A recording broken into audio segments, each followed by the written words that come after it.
j'ai loué une petite cabane au fond des bois pour m'évader le temps d'un week-end.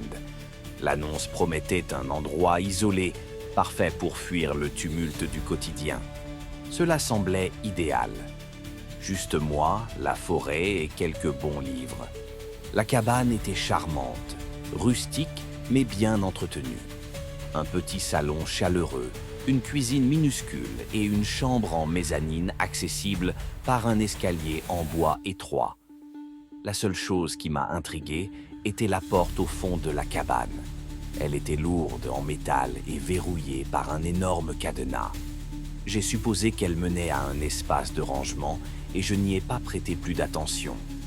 La première nuit fut paisible. J'ai préparé du thé, lu près de la cheminée et savouré le silence inquiétant de la forêt.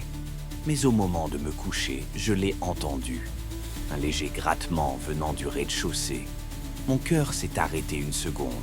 Au début, j'ai cru que c'était mon imagination. Mais le bruit persistait, lent, régulier, provenant de cette porte verrouillée. Je me suis redressé, écoutant attentivement. Le grattement s'est arrêté, remplacé par un murmure sourd. Impossible de distinguer les mots, mais il était bien là, juste derrière cette porte. J'ai attrapé ma lampe torche, descendu discrètement et collé mon oreille contre le métal froid. Silence. Peut-être que j'étais juste fatigué, que mon esprit me jouait des tours.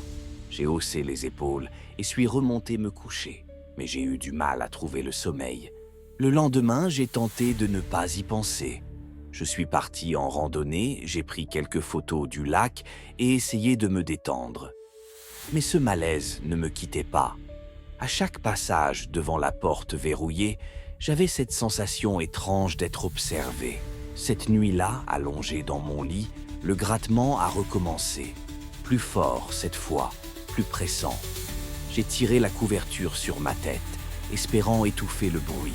Mais soudain, le cadenas a commencé à trembler. Mon sang s'est glacé. Quelqu'un, ou quelque chose, essayait de l'ouvrir. J'ai attrapé mon téléphone, prêt à appeler à l'aide. Mais évidemment, aucun réseau. La panique est montée. Je savais que je ne pouvais pas rester ici une nuit de plus. J'ai rassemblé mes affaires en vitesse. Mais alors que je m'apprêtais à partir, j'ai entendu les marches de l'escalier grincer derrière moi.